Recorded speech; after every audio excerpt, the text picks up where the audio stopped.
رقت عيناي شوقا ولطيبة ذرفت عشقا فأتيت إلى حبيبي فاهدأ يا قلب ورفقا صلي على محمد السلام عليك يا رسول الله السلام عليك يا حبيبي يا نبي الله السلام عليك يا رسول الله السلام عليك يا حبيبي يا نبي الله يا رسول الله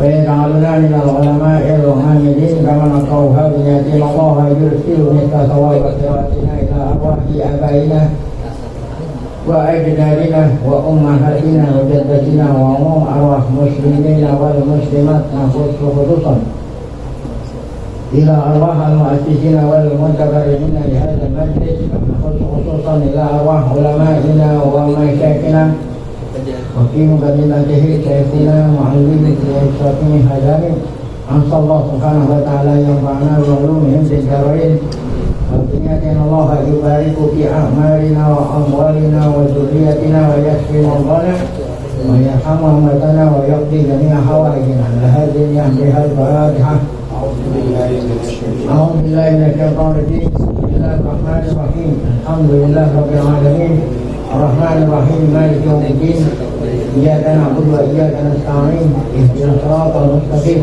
صراط الذين أنعمت عليهم غير المغضوب عليهم ولا الضالين بسم الله الرحمن الرحيم الحمد لله رب العالمين والصلاة والسلام على أشرف الأنبياء والمرسلين سيدنا ونبينا محمد وعلى آله وصحبه أجمعين.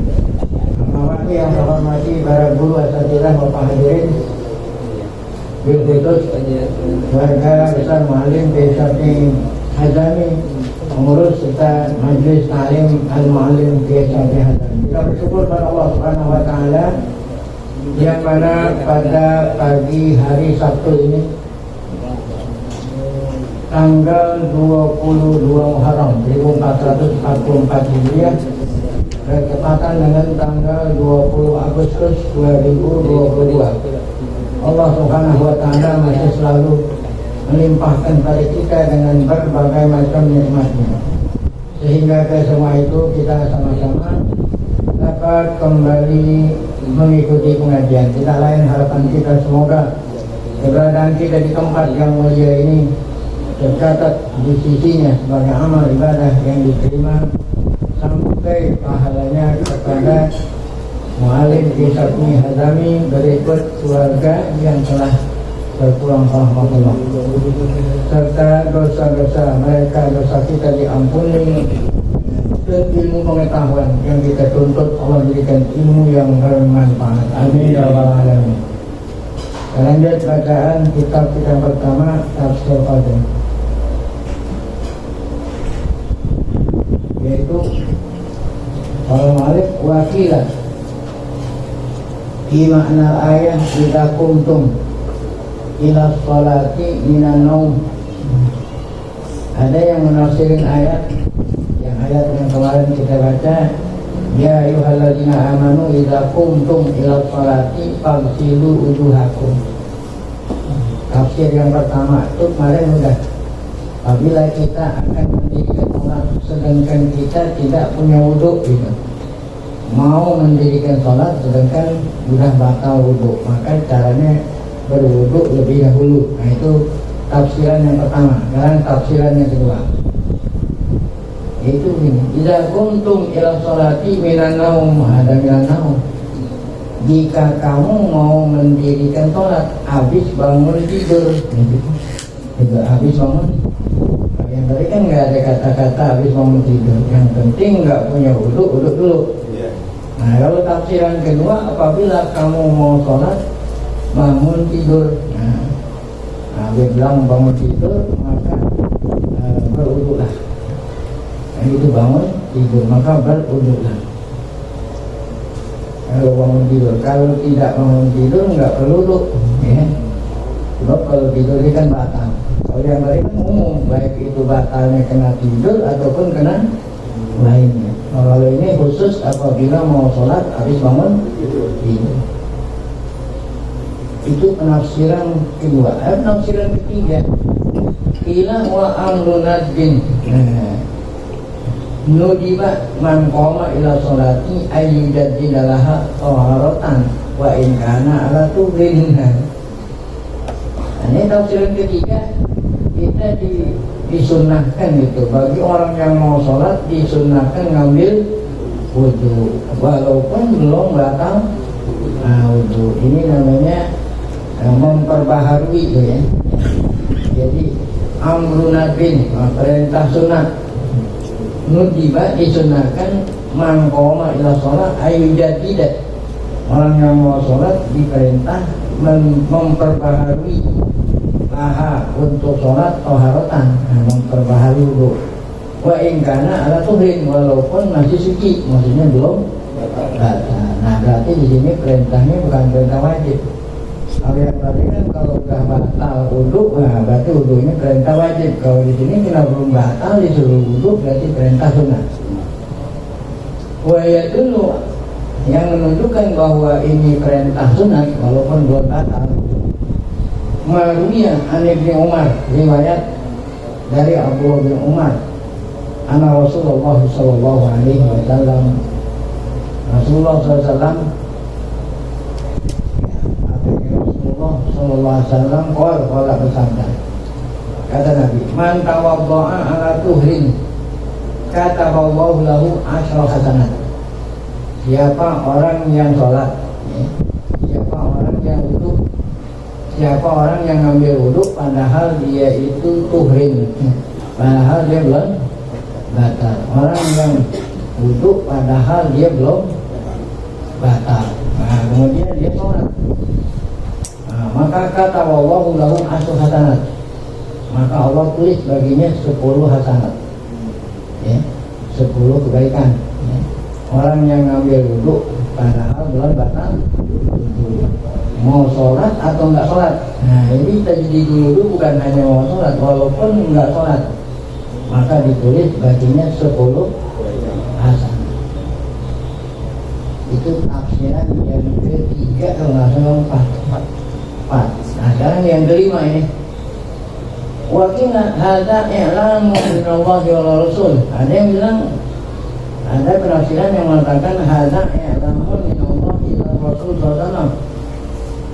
Pemberitahuan, ayat ini pemberitahuan dari Allah kepada Rasul Rasulullah SAW, Nabi Muhammad. Apa itu pemberitahuan apa? Allah wudhu alaihi, tidak wajib wudhu, ya. Jadi seakan-akan Allah ngasih tahu sama Nabi Muhammad nggak wajib wudhu illa idza qoma ila sholati, nah, kecuali kalau mau sholat. Artinya tidak ada amal ibadah yang diperintah wudhu dulu kecuali apa? Sholat. Itu. Jadi seakan-akan ini i'lam, pemberitahuan dari Allah ya, kepada Rasul supaya Rasul sampaikan kepada umat. Apa itu pemberitahuan? La wudhu alaih, tidak wajib wudhu illa idza qama ila sholat, kecuali kalau mau sholat. Duna ghairiha minal amal, tapi kalau amal lain tanpa harus wudhu. Nah pendapat ini dikuatkan dengan hadis ya. Wahya dulu alaihi manuya Ibnu Abbas. Nah, ya. Jadi pendapat yang kelima ini dikuatkan hadis riwayat Abdullah bin Abbas. Gimana hadis bunyinya? Anna Rasulullah SAW kharaja yauman minal qala. Nabi Muhammad pernah kharaja yauman minal qala. Pada suatu hari selesai ya, keluar dari qala gitu. Apa? Keluar dari kamar mandi. Kan biasa orang di kamar mandi buang hajat. Nabi Muhammad pernah keluar dari qala. Nah, ya. Fakut dima ilaihi ta'am. habis dari kamar mandi ada yang bawain makanan, kudima ilaihi ta'amun, ada yang menghadiahkan buat Rasul makanan. Faqalu, kata mereka nih sahabat-sahabat yang lain kepada Rasul, ala na'tika biwadu'in, bolehkah kami bawain engkau wadu itu air, bukannya wudu. Boleh nggak kami bawain air wudu buat engkau ya Rasulullah? Ya. Maka kata Nabi, innama umirtu bil wudu idza qumtu ila shalah. Saya diperintah wudu kalau mau sholat. Saya kan ya habis keluar dari kamar mandi bukan mau sholat. Ya. Ada orang bawa makanan. Nah, masa iya ada orang bawa makanan wudhu dulu. Yang saya disuruh ngambil wudhu apabila mau apa? Mau sholat. Saya nggak mau sholat. Kan saya habis dari kamar mandi ada orang bawain apa? Makanan. Kalau ada orang bawain makanan, diapain? Ini karena saya mau makan harus wudhu dulu. Yang saya diperintah oleh Allah ngambil wudhu kalau mau sholat. Jadi kalau kau selain sholat nggak perlu apa? Nah ini dalil yang menunjukkan pendapat yang berapa tadi? Yang kelima kan? Yang keempat, yang kelima tadi. Saya ulangi hadisnya. Jadi Nabi kita kharaja minal khala pada suatu hari. Nah, kemudian ujima ilaihi ta'am, ada yang bawain makanan. Faqalu, kata orang-orang atau sahabat yang lain, ala na'tika biwudu, ya Rasulullah, apa saya bawain air wudu? Kirainnya sahabat Nabi mau wudu dulu mau makan. Qala, kata Nabi, innama umirtu bil wudu'i idza qumtu ila sholat. Saya diperintah wudu kalau mau sholat. Nah ini kan saya nggak mau sholat, nggak perlu bawain air wudu. Akhrajahu. Nah dari 5 pendapat tadi yang mukhtar, qaulul mukhtar yang pertama, apa itu yang pertama tadi? Apabila mau sholat sedangkan dalam keadaan batal wudu, maka wajib wudu lebih dahulu. Ini qaulul mukhtar. Al-awwal wal mukhtar di makna ayat pada tafsir ayat. Titik. Ini sudah selesai. Adapun ayat berikutnya berbicara tentang rukun-rukun wudu. Ya. Jadi kalau kita mau sholat dalam keadaan batal ngambil wudu dulu. Apa itu rukun-rukun wudu? Nah ini mau diterangin pada ayat berikutnya. Wa quludul wudu ilmalku wa quludul wudu ilmalguri fi hadil ayati arba'atun. Ya, fardu wudu, rukun-rukun wudu yang tersebut pada ayat ini 4. Coba kita hitung 4. Fardilu wujuhakum. Ya. Fardilu wujuhakum. Nah, kalau kuntum ila sholati fardilu wujuhakum. Kemudian setelah itu apa? Wa aydiyakum. Nah, pertama cuci muka, kemudian cuci kedua tangan, ilal marafiq, wamsahu fil uzi, yang 3, kemudian wa arjulakum, kaki. Nah udah 4 ya. Jadi fardu wudu, rukun wudu yang disebut ayat ini cuma 4. Sebagaimana kita maklum rukun wudu kan ada 6. Nah maksudnya ada 6 yang disebut ayat ini cuma 4. Adapun yang 2-nya itu tersebut dalam hadis ya. Jadi dihimpun antara yang ada di hadis dengan yang ada di mana? Di Quran. Jadi ada 4 yang ada di ayat. Yang pertama al-awwal waslul wajhi, gitu. Dibaca waslu, bukan waslu. Kalau waslu mandi ya, kalau di minggu wudu mandi, kalau bukan mandi, mencuci muka. Nah ini rukun wudu yang pertama. Wastadalla Syafi'i ala wudu biniyah. Nah, kata Imam Syafi'i pada saat mencuci muka dibarengi oleh niat. Nah ini yang tadi dikatakan rukun wudu itu ada 6. Yang di ayat ini enggak nyebut niat. Nah niat itu ada di dalam hadis Nabi, kata Nabi, innamal a'malu Biniat hanya saja sahnya amal. Amal itu termasuk wudu dengan adanya niat. Nah, menurut Imam Syafi'i, niat wudu itu adanya berbarengan dengan mencuci ketika awal pertama kali mencuci muka. Dan muka kita ini kita cuci tidak sekaligus, ya. Bagian belah mana aja yang pertama kali terkena air wudu, disitulah tempatnya, disitulah apa itu waktunya apa? Niat. Karena niat itu adanya selalu di awal ibadat. Ya, awal ibadatnya orang wudu kan mencuci muka. Jadi kata Imam Syafi'i, ketika mencuci muka dibarengi oleh apa? Niat. Indah itu ketika mencuci muka. Lihat yang ayat dengan ayat ini. Nah, ada orang bertanya, ayat ini kan nggak sebut niat. Ayat ini tidak menyebut apa? Niat. Ayat ini hanya menyebut mencuci apa? Muka. Dari mana tuh Imam Syafi'i bilang? Nah, melalui ayat ini menunjukkan wajib niat itu. Nah, dari mana tuh? Nah, dijawab oleh Imam Syafi'i di sini. Ya. Inna niyah di sini apa? Nah, dikatakan apa?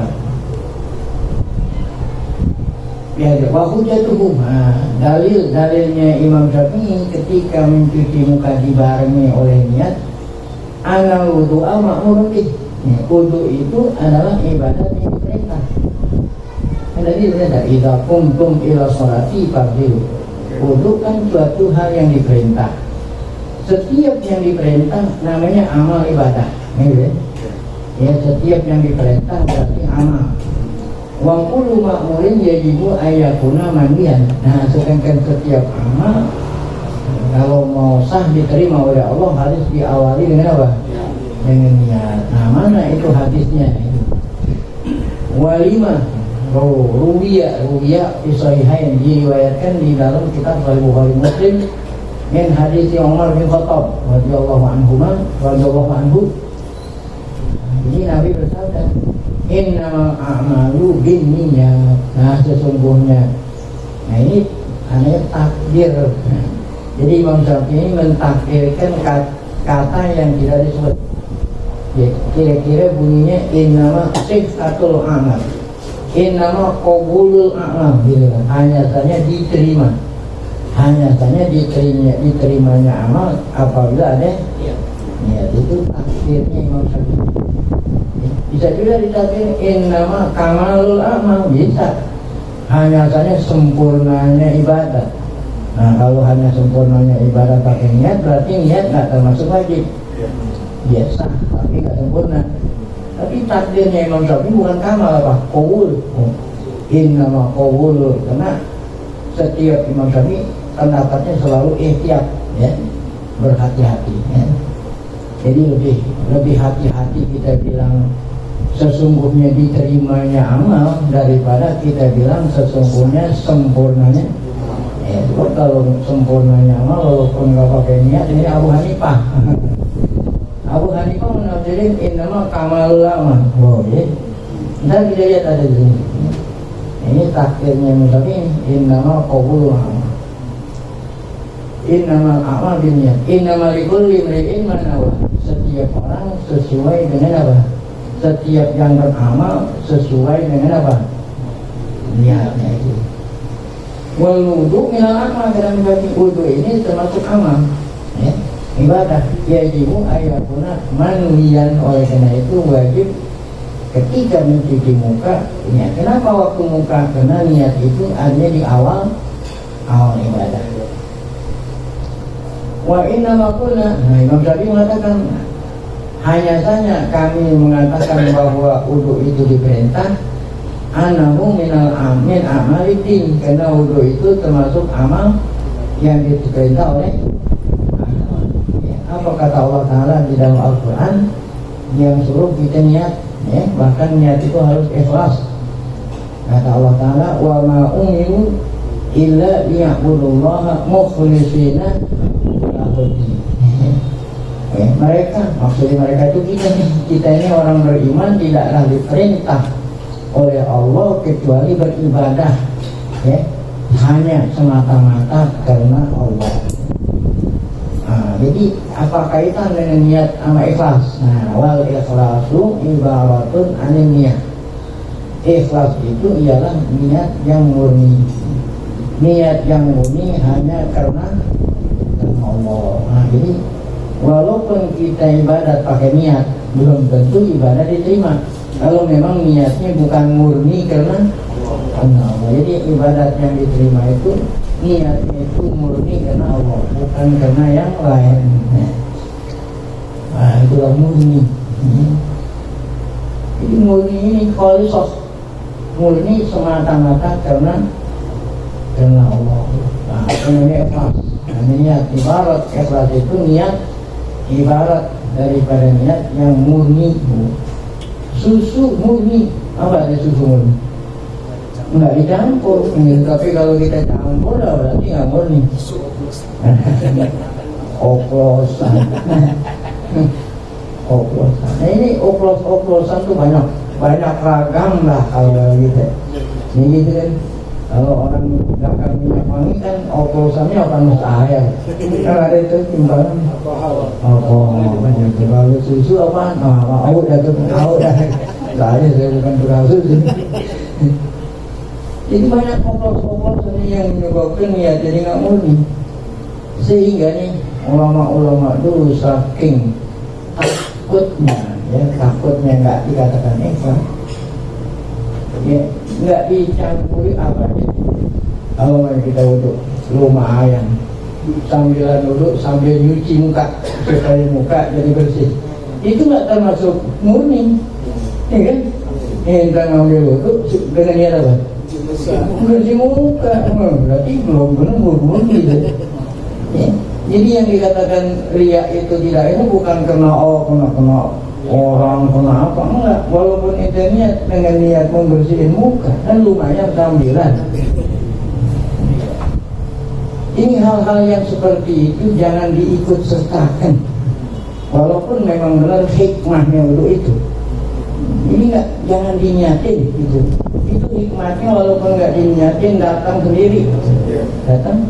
Walaupun saya nggak niat bersihin muka, kalau wudhunya itu sempurna, bersih nggak muka? Nggak usah pakai diniat-niatin. Itu mengurangi. Mengurangi. Jadi orang dulu bilang kalau mau tahu niat itu bagaikan orang nanam padi. Orang nanam padi, rumput nggak usah ditanam, mentik sendiri. Nah, orang nggak paham kan, itu mau nanam rumput buat apa? Di rumah ada kambing gitu. Di rumah saya ada anak saya, ada bini saya, dan di samping itu ada apa? Kambing. Nah, untuk ngasih makan bini sama anak apa? Padi. Nah, untuk ngasih makan kambing apa? Rumput. Nggak usah susah-susah, yang kita tanam apa? Padi. Itu rumput untuk sendiri buat kasih makan apa? Itu orang niat ikhlas. Saya untuk dengan sempurna. Apa itu rumput? Supaya bersih, adem. Itu rumput tuh. Rumput datang sini. Tapi kalau sebaliknya, kalau yang ditanam rumput, kira-kira padi mungkin nggak? Coba. Ada orang undang, saya datang dengan niat supaya dapat berkat. Berarti yang ditanam rumput tuh. Ya, mending kalau rumputnya mentik. Akhirnya berkatnya kebagian dengan orang. Kalau mentik, maju kalau mentik. Nah, itu ibarat niat itu bagaikan orang nanam apa? Padi. Kita tengok tadi itu, jadi ikhlas itu ialah murni itu. Ibaratun an niyatil khalisah wa matakan an niyatil khalisah mu'tabaratan. Apabila niat itu murni, barulah amal itu mu'tabar. Apa itu mu'tabar? Dihitung, dipandang, ada diterima. Karena asal niat di jami'al amal allati yataqarrabu biha ila Allah mu'tabaran. Semua amal yang untuk mendekatkan diri kepada Allah supaya amal itu diterima, syaratnya dengan adanya apa? Ikhlas, niat murni karena Allah. Nah, sekarang Abu Hanifah Nah, jadi kan Abu Hanifah mengatakan sesungguhnya sempurnanya, ya, sesungguhnya sempurnanya amal pakai niat. Kalau orang wudu nggak pakai niat sah, cuman nggak sempurna gitu. Nah ini katanya dari mana dalilnya Abu Hanifah? Nah, wastadalla Abu Hanifah ini adami wujudin niat fi wudu di hadis ayat tuh. Kata Imam Abu Hanifah, dalilnya mana kalau niat itu nggak termasuk rukun wudu? Ayat ini tuh. Nah, ayat ini kan nggak nyuruh orang niat kan? Nah, cuman dia nggak kaitkan sama hadis tadi tuh, innama amalu bin niat. Nah, kata Abu Hanifah, ayat ini nggak nyebut niat, mana tuh ada? Niatnya nggak ada. Tuh. Jadi kata Abu Hanifah, di ayat ini nggak menyebut tentang orang. Ya adami wudunya fil wudu di hadis ayat. Kalau kata Abu Hanifah, inna niyata laisa syarton bi sihhatil wudu.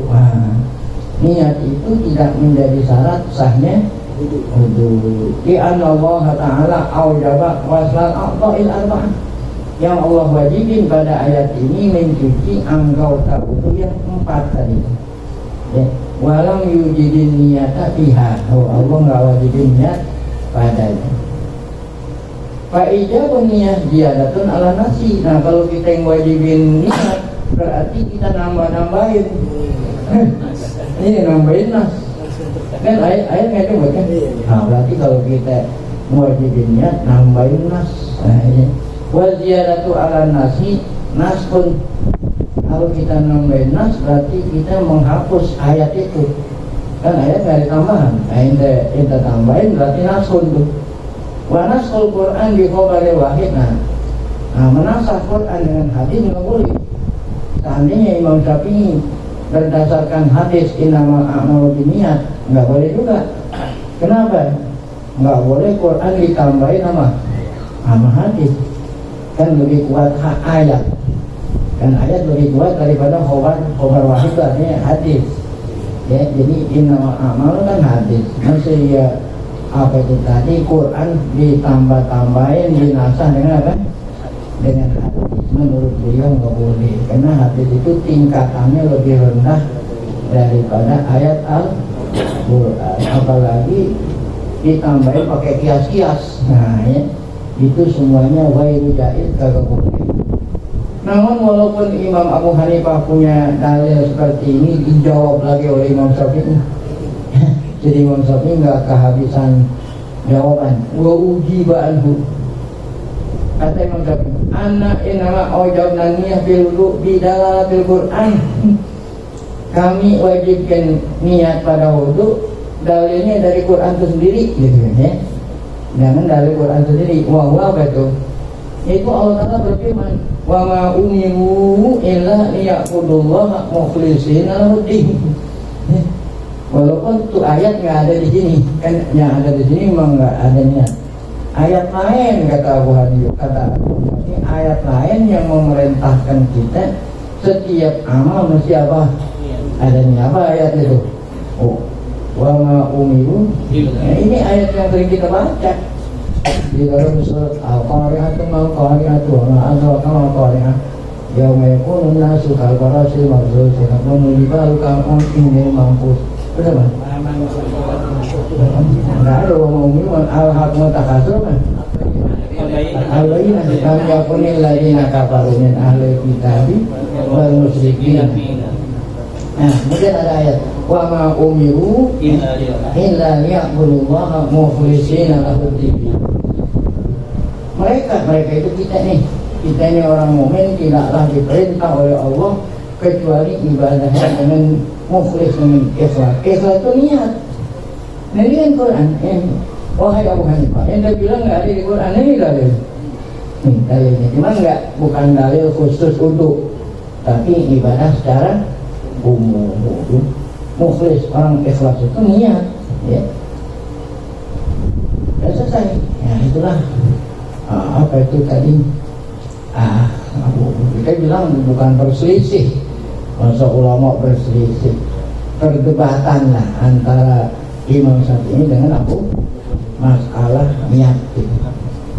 Nah kemudian yang berikut, kalau memang apa namanya tadi, mencuci muka itu wajib. Sekarang yang menjadi masalah batas muka yang wajib dicuci lagi ya. Wa amma wajhadul wajib, itu pamin mana bitisa relasi ila muntahaz zikon, dari mula-mula tumbuh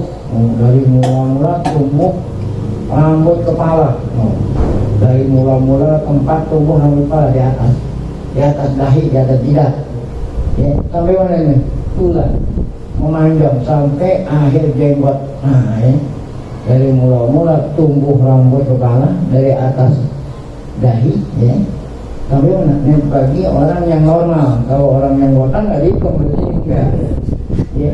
Nah, yang jadi ukuran yang biasa ya, yang dari botak ya, dari mula-mula tumbuh rambut di atas dahi sampai berakhirnya apa? Jenggot ini. Nah, itu tulang dari atas ke bawah. Nah itu tulang. Baik, kemudian dari mana lagi nih dihitung ya? Wa amma haddul wajib famin mana bitisa rasi ila muntaha al-biqan wa minal udhun ilal udhun. Nah lebarnya itu dari daun telinga ke daun telinga. Nah, anak telinga ke anak telinga. Nah itu lebar kanan kiri. Itu tadi panjang lebar. Nah itulah batas apa itu?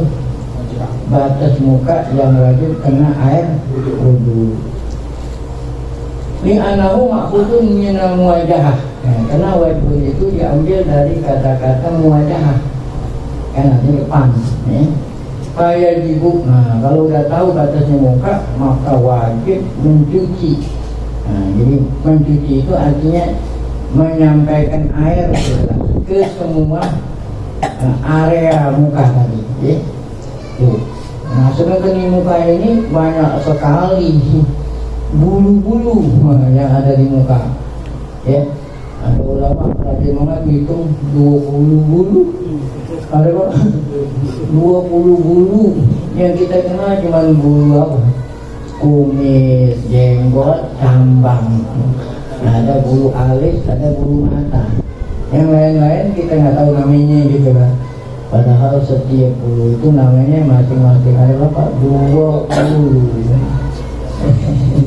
Jadi semua, jadi permukaan muka gitu, semua permukaan muka baik itu terdiri dari kulit ataupun bulu, semuanya mesti kena air wudu. Bahkan kalau ada bulu sampai ke pongkol-pongkol bulunya pun itu kena, kecuali pongkol jenggot yang tebal. Nah itu luang-luang jenggot sama cambang. Selainnya itu yang 18 ya, nah itu wajib kena air. Nah ini ada di sini ya. Wajibu isolul makruh ya. Wajib nyampein air ila tahtal hajibain, yang di bawah bulu alis.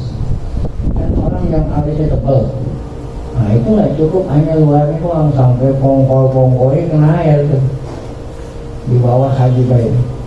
Ada ahdab al-ainain. Ada hajib, ada ahdab. Apa ahdab? Bulu mata. Ya. Nah, kalau hajibain ada dua. Hajib ada dua. Apa hajib tadi? Alis. Alis ada tiap orang, alis ada dua. Kalau ahdab tiap orang 4. Kan bulu mata, setiap mata ada atas ada bawah. Nah, jadi ahdab itu ada berapa? 4 bulu mata. Nah, kalau alis ada 2. Bulu udah berapa? Wal azarain. Al azarain ini apa ini? Ya, yang di bawah pelipis. Nah, ada azarain, cambang di bawahnya lagi. Al azarain ini yang di bawah pelipis. Nah, itu namanya 2 azarain. Itu wajib kena air wudu sampai ke dalam-dalam itu azarain. Syarif kumis. Syarif itu apa? Kumis. Kumis ada berapa? 2 atas. Atas doang. Kalau bawah bukan kumis. Ini yang bawah ini kan ada nih. Nah itu lain lagi tuh. Kumis itu yang di atas bibir atas, itu syarif. Anak pakoh, nah anak pakoh ini nih, yang di bawah bibir, yang di bawah bibir bawah. Nah itu bukannya jenggot namanya, bahasa Arab apa? Anak pakoh. Inkanat wa inkanat kata walaupun tebel tuh, walaupun tebel wajib sampai ke bawah ke akar kena air. Amalih yaitu adapun apa antum jenggot. Nah ya. Fa inkanat kasatan, nah, apabila tebal jenggot ini, ya. Nah apabila jenggotnya tebal, ya. Nah bagaimana ukuran tebal? Ya. Lah turul basyaratu min tahtiha, tidak kelihatan kulit. Jadi ada orang di depan kita nggak kelihatan kulit kita. Yang kulit orang yang punya jenggot, berarti jenggotnya betul. Oh, kalau orang yang di depan yang kita ajak ngomong nggak lihat kulit orang yang punya jenggot, berarti kulitnya tebal. Nah, yang wajib dicuci hanya apa nih? Yang luarnya saja, dalamnya nggak wajib diapain. Nah, sebab itu dalam kategori kasah, kata itu tebal. La yajibu ghuslu ma tahtaha wa yajibu ghuslu ma tahta lihyatil khafifah. Dan wajib mencuci yang di bawah kulit, yang di bawah jenggot yang tipis. Kalau tipis wajib bawaannya titik. Nah kemudian ada lagi la yajibu apa ini? Wahal yajibu imrarul ma ala zahiri ma nazala min al-lihyati min al-zadni. Sekarang pertanyaan, ya kalau tadi jenggot tebal yang wajib dicuci yang luarnya doang gitu. Nah sekarang pertanyaannya, kalau ada orang jenggotnya sampai dada sini, panjangnya sampai dada, nah yang wajib dicuci yang dohirnya mana itu? Apakah sampai ke dada-dada ini? Oh enggak, ya. Yang wajib dicuci yang dohir yang ada di batas apa? Yang ada di batas muka. Kalau udah sampai ke dada kan udah melewati muka. Nah iya, jadi yang wajib dicuci yang dohirnya mana nih?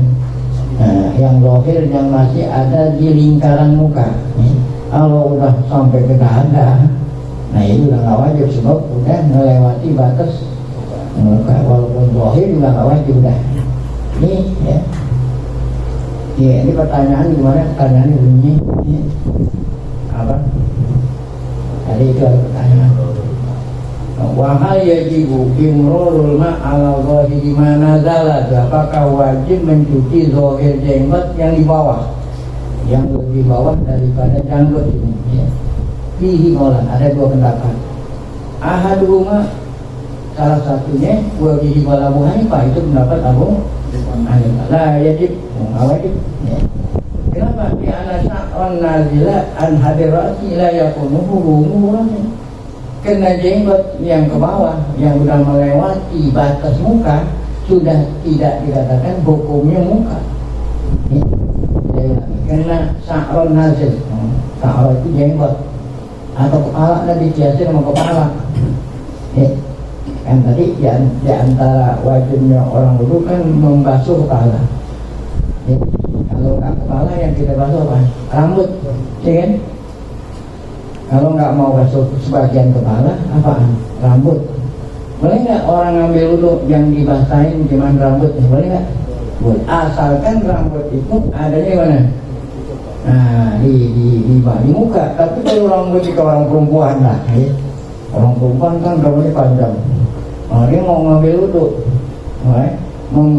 membasuhnya rambut yang di bawah ini, boleh nggak? Nggak boleh, karena kan kalau rambut orang perempuan diulur gitu, diulur berarti kan ujungnya itu udah melewati batas. Ini enggak, kepala dulu nih. Jenggot dikiasin sama rambut kepala gitu ya. Jadi apabila orang rambutnya panjang, dia mau ngambil wudhu, mau membasuh rambut, boleh nggak membasuh rambut? Walaupun nggak kena kulit kepala, rambut dibasuh boleh nggak? Asalkan rambut itu ada di mana? Nah, masih ada di area muka, seperti orang perempuan, rambutnya panjang ya. Dia mau basahin rambutnya, boleh dikundiin dulu gitu rambutnya. Basuh dia nggak apa-apa. Tapi kalau rambutnya apa? Dibuka panjangnya, ujungnya deh. Waktu ngambil wudhu diolesin apa? ujungnya ya? Enggak, karena ujungnya itu sudah ada lewat apa? Nah demikian, berjenggot gitu, mau dijelasin ke sono ya. Ada orang waktu jenggotnya panjang, nah boleh nggak dia itu wajib nggak dia itu menyampaikan air di lohir jenggot yang melewati apa nih, muka? Kalau tadi kan melewati kepala, ya enggak, sama aja seperti tadi ada orang membasuh kepala, rambutnya sudah melewati batas kepala, jenggot sudah melewati batas muka. Nah itu kata Abu Hanifah. Nah dia lagi wudu, ya, tidak wajib mencuci jenggot yang panjang walaupun luarnya kalau sudah melewati batas muka. Itu pendapat Abu Hanifah. Wal qaul tsani, pendapat kedua mengatakan yajibu imrarul ma'ala zahirihi. Wajib ya nyampein air ke jenggot, ya, ke luar jenggot walaupun jenggotnya udah lewat apa? Udah lewat janggut. Nah ya gitu. Makanya kita lihat orang Pakistan, orang apa kan ngambil wudunya, sambil wudu sambil begini gitu. Maksudnya gitu tuh mau apa itu? Mau basahin jenggot walaupun jenggotnya udah melewati batas apa? Baik, terserah dah mau yang mana aja, itu kan pendapat boleh, yang bilang nggak wajib. Baik. Ini anak wajah ma'khudun minal wajah. Alasannya kenapa muka itu diambil kata-kata muwajah. Muwajah itu depan. Nah yang namanya di depan gitu, yang namanya ada di depan masih termasuk muka gitu, termasuk jenggot yang panjang kan ada di depan. Nah, walaupun itu udah di luar muka masih dalam kategori di depan. Nah, karena yang namanya muka ada di mana? Di depan. Patat ulu jami oleh ya tuh, semua jenggot masuk dalam kategori muka. Nah sampai di sini ayat ini baru berbicara tentang rukun wudu yang pertama, yaitu apa tadi? Mencuci muka. Adapun rukun wudu yang berikutnya wa aydiyakum ilal marafiqi dan seterusnya, insya Allah akan kita lanjutkan pada pengajian ya. Tadi Imam Abu Hanifah mengatakan tidak wajib niat dalam wudu. Ya. Kalau ada orang yang bermanfaat kepada Imam Abu Hanifah di berwudu, apakah bekas air wudunya itu sudah mustamal atau sudah tidak suci lagi? Ya. Ya. Jadi walaupun menurut kita wudunya ngasah gitu kan, menurut kita wudunya kan ngasah, tapi kalau menurut dia apa? Itu. Karena menurut dia susah, berarti airnya udah mustamal. Itu. Sekarang anak kasih gambaran lagi. Mana contohnya? Anak kecil. Anak kecil belum balik gitu. Dia mau sholat ngapa dulu? Wudu juga kan, walaupun belum. Anak kecil mau sholat wudu. Apakah wudunya anak kecil menghilangkan hadas? Kan ini belum wajib. Ya tetap aja udah dipakai itu air wudu, tetap aja air itu apa? Mustamal. Bukan yang mustamal itu kalau digunakan orang dewasa.